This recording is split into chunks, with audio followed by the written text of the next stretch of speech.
There's a whole lot more to this secret side character in Cyberpunk 2077 than meets the eye. Bad the Netrunner, with an @ sign for an A, has done some pretty crazy behind-the-scenes stuff in this game, whilst also remaining a total anonymous ghost. In this video, we're exploring all the clues that can be found relating to Bad across various gigs, scanner hustles, and other smaller encounters. Currently, we never meet them in the game, not knowingly at least, but I will be exploring theories as to who Bad could potentially be and what exactly their intentions are. So, without further ado, let's dive right in to uncover the story of Bad the Netrunner.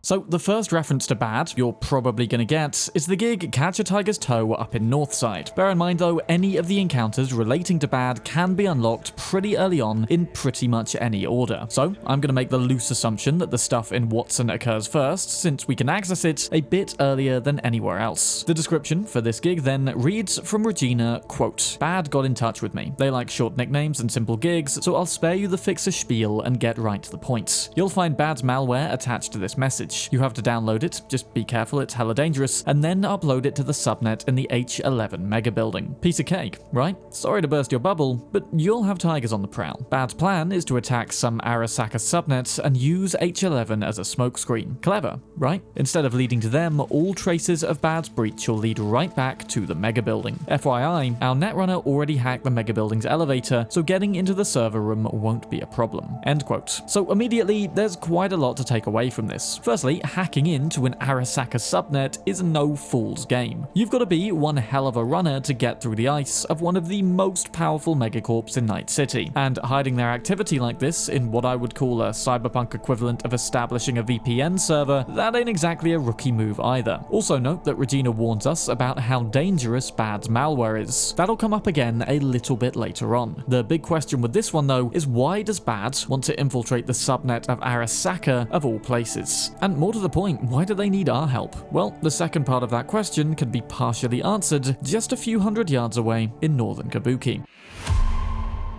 The next part of this tale, which I think does link directly with Catch a Tygers Toe, is this hidden gem of the deceased Netrunner Watcher. It's found atop the radio tower just behind where we fight the twins, who are actually the same person, and you'll probably have to pick up some form of leg implant to scale this thing. As well as the hella awesome view of Japantown up here then, there's also the body of Watcher, still jacked into the tower, but with his brain now fried. On his body is a direct communication between him and Bad, whom Watcher says they'll do anything for, and whom it's a great honor to meet. Clearly, word of Bad's skill must be somewhat renowned across net spaces, because Watcher is very excited to be talking to them. Like, seriously, this is fanboy level admiration to the extent that it proves fatal for Watcher. You see, Bad's plan is to upload a program in Kabuki and jailbreak its system, i.e. gain access to the source code and make unapproved rewrites. Watcher's task then, much like ours was, is to upload this program physically into the system, with Bad claiming,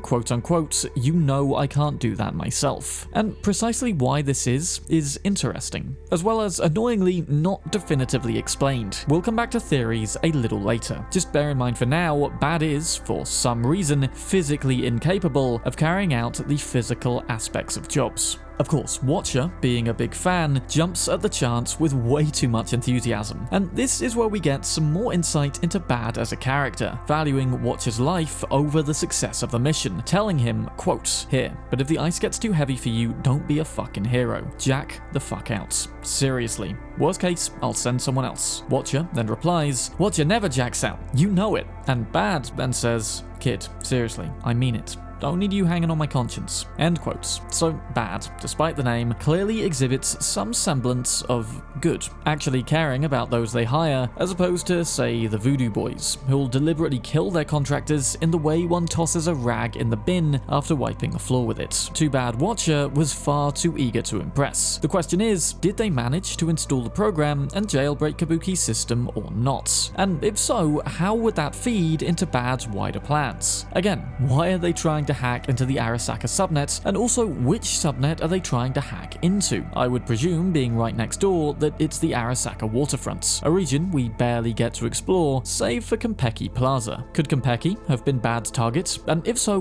why? Well, there's a few theories, with the main problem being that we can complete this gig both before and after certain big events in the game, which it could tie to. We'll come back to them later, but first, there's a couple more things to look at, because Bad, despite being kinda good here, has actually done some bad things elsewhere around Night City.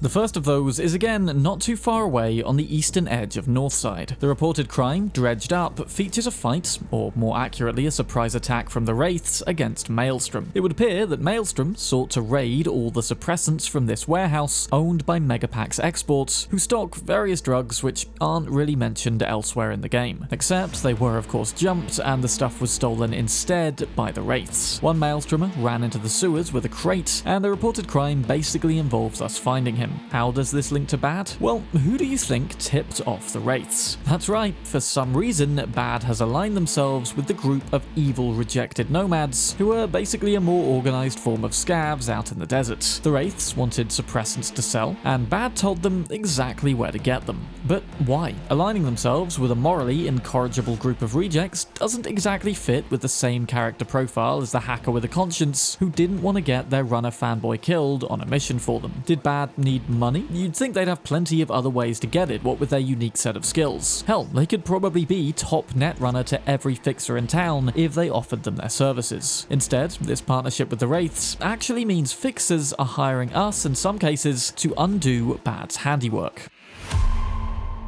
That's right, for our second gig involving Bad, we've headed out into the Badlands. Okay, that's a potential clue that we can come back to. In fact, I have several interpretations of just Bad's name at this point, so we'll get to that. Anywho, the gig Flying Drugs involves us taking out a signal antenna of the Wraiths, which has been especially programmed to selectively target and shut down certain drones passing overhead. The targeted ones belong to a friend of Dakota's, Mosquito, who ships drones containing chems in and out of Night City. When we infiltrate the Wraith compound to disable this thing, a terminal on the ground floor sheds a little more information as to who is behind this nifty piece of software. As you can probably guess, it is once again Bad, doing a service for the Wraiths. In his message to Manny Quaid, a Wraith leader presumably, Bad sounds a little more businesslike, more matter-of-fact than they were with Watcher earlier, less snarky and more explanatory. In addition, the files section contains some form of code pertaining to Bad's software itself, named Killer, with 1s and 3s for L's and E's. It contains letters and symbols, but no numbers, interestingly. Now, I'm not a code breaker, and even if this did have a hidden meaning, I would have literally no idea how to recognize or even begin deciphering this thing. If any of you watching have any clue, any idea as to how one might go about that, please share it in the comments. Though bear in mind, it may very well mean absolutely nothing, rather just looking cool and codey to signify Bad's genius. In fact, I just typed the first few lines of this out, and one big thing I did notice was that many of these symbols are directly adjacent to one another as keys on the keyboard, almost as though a developer simply typed a random assortment of keys, often following along the keyboard layout. Not definitive evidence of anything, but a potential indication that it could very well just mean nothing. Anyway, the main takeaway regarding Bad then with this gig is that it's another example of them assisting the Wraiths, but it's also not the only example of an antenna being used to fell drones out of the sky in the Badlands. Further to the east are a couple assaults in progress, involving Militech trying to dispose of a small settlement of people. Just outside of it is a wind turbine, more Wraiths, and a felled Militech drone. Indeed, we learn that the antenna, which is taking these drones down, was set up by a guy named John Obmar, a retired Militech soldier refusing to let the megacorp he once worked for destroy the rest of his life. It's far smaller than the antenna from the Flying Drugs gig, but seems just as effective. Could Bad, therefore, be a Militech vet living a quiet life out in the Badlands? Is that why they don't enter Night City? Because they're old and live far away? Well, maybe there's some truth to that, but personally I don't think this is entirely the case. We've seen already that Bad has the skill set to break through the Arasaka subnet, probably, and John Obmar's entire hamlet of people does wind up getting slaughtered by Militech. You'd think the notorious Netrunner Bad would be able to do a little more about that. Sure, John has the hacking skills to take down drones much the same as Bad, but they are in this case Militech drones, something John likely knows inside and out from his years in service. So no, I'd say on the whole, Bad likely isn't some old retired dude living out in the bad lands. Or are they?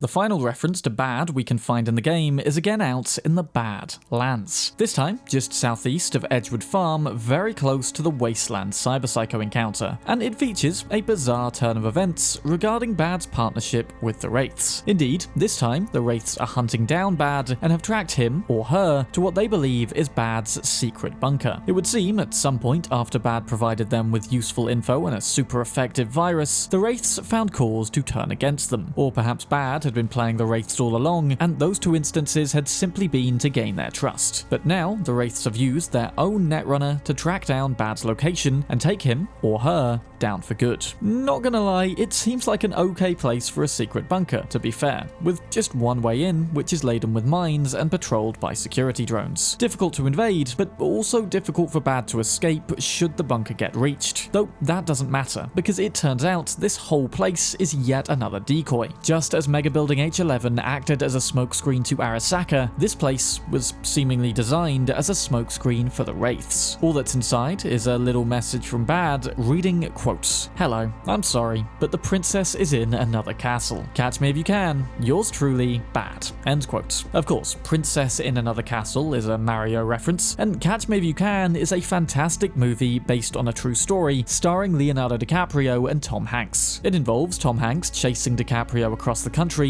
who himself is playing a 17-year-old kid that scams his way into prestigious careers fantastically and commits countless acts of tax fraud. I'd highly recommend it if you haven't seen it, it's just brilliant. It also feels a little reminiscent of this situation, and makes me envision Bad almost as a 2077 equivalent of Frank William Abagnale. We can't assume that's entirely the case, but what we can possibly assume is that Bad may have in fact been at this base at some point, and potentially left in a hurry, if this half-eaten sandwich has anything to say. In fact, the whole place still feels pretty lived in, and whilst Bad was clearly steps ahead of the Wraiths, it might not have actually been that many steps. Sadly though, from here, as far as I know, the trail runs cold. I haven't found any more references to Bad after this, and having also scoured the internet, it appears nobody else has either. If you have found anything, and I've missed something big, then please comment it below. One of my big aims with these investigative videos is to connect up and present all the info I can to you guys in the hope that maybe someone has noticed something new and can get us closer to solving the mystery once and for all. And whilst we can't definitively deduce Bad's identity from this, we can eliminate some possibilities whilst drawing a few conclusions and potential theories. So let's do just that right now. Now, I have a few theories based on the evidence as to who Bad could potentially be, and some relative certainties as to who they definitely aren't. So first, let's take a look at Bad's name. The creative use of an at for an A could just be a signature move to sound like a hacker, but let's explore for a second if it could be any kind of clue. Indeed, whilst Regina simply reads it as Bad, it could also be pronounced B-at-d or B-at-d, an instruction telling us to be at D wherever D is Dogtown? Could we learn more about Bad come Phantom Liberty? I bloody well hope so, because I feel like I'm starting to clutch at straws. It could also sound a bit like Batty, which is what I'm going right now. And Batty's hotel is where the Voodoo Boys also operate. Indeed, Bad's unique set of skills are something we could expect to see from the likes of the Voodoo Boys, who are extremely dangerous in cyberspace. Indeed, breaking into Konpeki's subnet would make sense for the Voodoo Boys too, since they may want to spy on Evelyn and see how she's getting along with the heist and if she plans to betray them or something. And perhaps in a sad twist of fate, us even planting the malware in Mega Building H11 is what provides the backdoor for the Voodoo Boys to hack Evelyn later on. In fact, a potential candidate could be the cyberpsycho Ben DeBalion from the Lex Talionis encounter. The initials line up, and from ashtrays found in both Ben and Bad's hideouts, we can confirm that they both smoke. Not a particularly definitive clue, most of Night City do that, but it does allow us to eliminate those who don't from our inquiries, probably. Though on the whole, I'd argue that Ben DeBalion, and by extension any of the Voodoo Boys, very likely are not Bad. Ben's skill set is far below that which we see from Bad, and he already has an alias, Spaceboy_66. I doubt Bad is another voodoo boy either, at least not one from the branch we encounter, since Bad's operating style is far less ruthless than the VDBs. They firstly go through Regina, a fixer for our gig, and pay us fairly well for the job. They also care about the well-being of Watcher, not a classic voodoo boy play. And whilst hacking Konpeki and maybe mega building H11 to get to Evelyn is an intriguing prospect, there's still the issue of timing. We can complete that gig both before and after the main story events, and it's therefore by no means crucial to the voodoo boy's success. If Bad is one of the VDBs then, which I think is highly unlikely but not impossible, then they've probably splintered off from the main group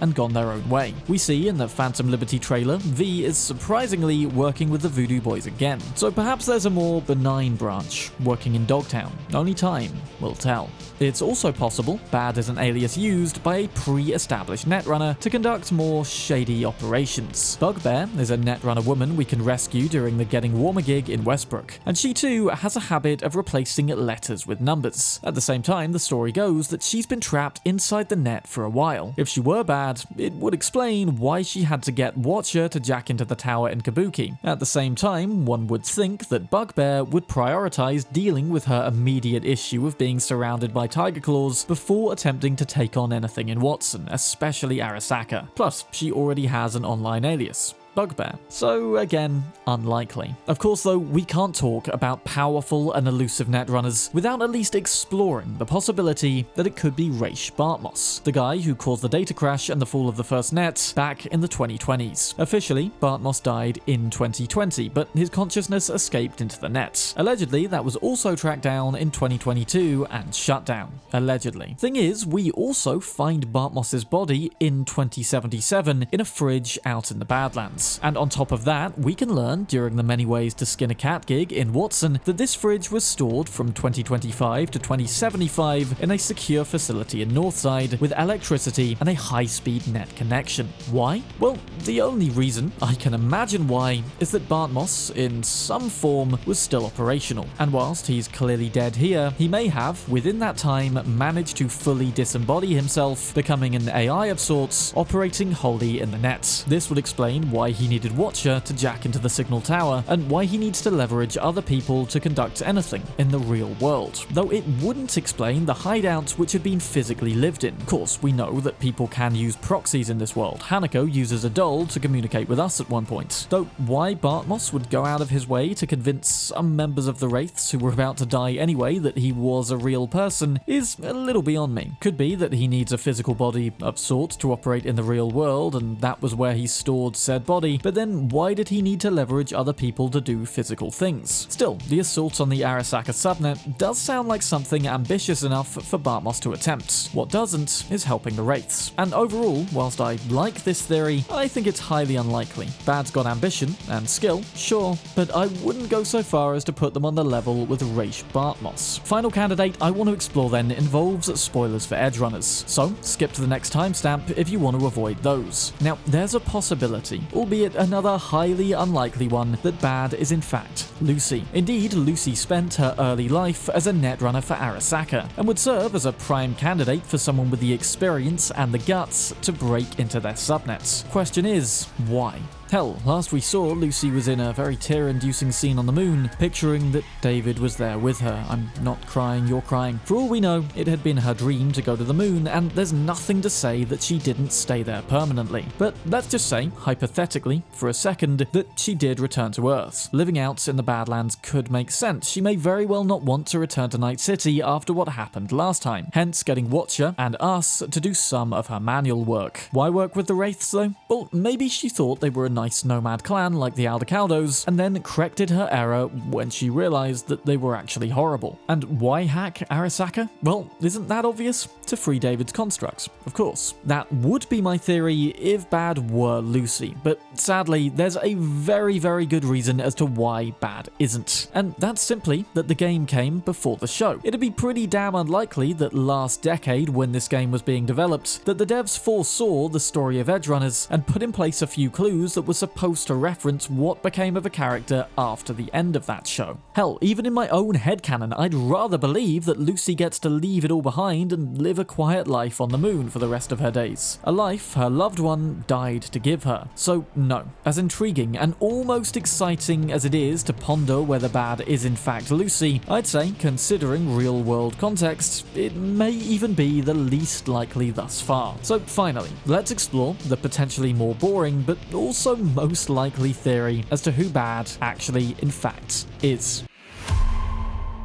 So I reckon that bad is just bad. That's probably the most likely conclusion here. Will we ever meet them physically in the game, in Phantom Liberty or a future installment? Maybe. And part of me would love that, to finally put a face to the name, to know the identity of the skilled and elusive Netrunner we've seen crop up all around Night City and beyond. Going back to the name bad for a second, in fact, let's operate within the idea that the most simple solution is also the most likely one. And this is something that I kept bringing up earlier. Most of Bad's operations, and hell, even a decoy or perhaps old base, are all out in the Bad Lands. And we know for a fact something is preventing them from conducting in-person operations over in Night City. I don't doubt, therefore, that Bad is a full-time Badlands resident. And rather than a big juicy puzzle behind the invention of the name, I'd imagine they probably just went, I suppose I live in the Badlands. I'll call myself Bad, use an app to be edgy. It's very easy when exploring a fictional conspiracy, or even real ones, to go beyond the cold hard evidence and start constructing ideas based on multiple contrivances because it's just more interesting. And CDPR are impressively meticulous when it comes to narrative detail in their games. I mean, I've got like 6 hours of content or something just figuring out how all of the gigs connect. But this does create a problem of over-speculation, which is why I approached all those more interesting theories that I just talked about with a very big grain of salt. More like a salt lamp,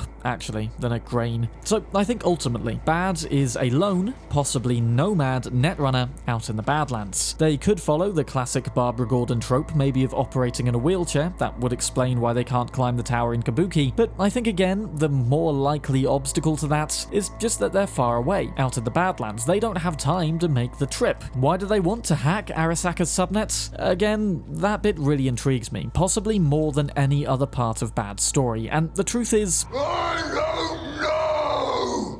Now, maybe if we knew whether this gig canonically took place before or after the heist, then we could get a better idea whether Bad was involved somehow with that or not. For now, I'm going to again make the boring assumption that Bad hacked Arasaka to suit their own ends, and for relatively unambitious reasons. And I'd imagine doing that, even just clepping a few bits of data, could earn you a bloody fortune if you needed it. So, if Bad's got the skills to swindle a tyrannical megacorp and improve their own prospects, then why wouldn't they? Ultimately, I think Bad is very likely just a highly skilled solo, nomadic Netrunner, possibly on the youthful side, who, like so many others in 2077, is just trying to do the best they can with what they've got. We may never know for certain who they definitively are, but I suppose that's okay. At the end of the day, much of the allure of Bad's identity is that they're this mysterious, ethereal, unknown ghost, and I almost think knowing their identity could potentially defeat the character's purpose within the game. You can't have a powerful, anonymous, mysterious Netrunner if they're not anonymous. And that could have been CDPR's objective with this one. So for now, all we can do is continue to speculate and quietly hope that maybe in the future, CDPR might grace us with some more clues or content relating to Bad. I really enjoyed making this video, and I'd love to hear your thoughts on this one. Do you have any other theories as to who Bad could potentially be, or are you mostly in agreement with the last one that I shared? Let me know down below, and we'll see if we can draw any further conclusions as to who Bad is. As always, huge thanks to my Patreon supporters for literally helping to keep the channel alive. My last video, a 50-minute deep dive on the cyber psychos, was hit with age restriction a few days ago, with zero reason provided as to why. It killed the video in its tracks, and it worries me going forward that there might be more issues like this. If anything, I need to take it as a wake-up call to branch out with more variety content whilst the channel is still young. But of course, I still want a large focus on Cyberpunk because, man, I love this game. So to everyone who's been kind enough to support me on this adventure to give that little extra security so that I'm not fully reliant on the mercy of YouTube's vague age restriction policy, I just want to say, again, from the bottom of my heart, thank you.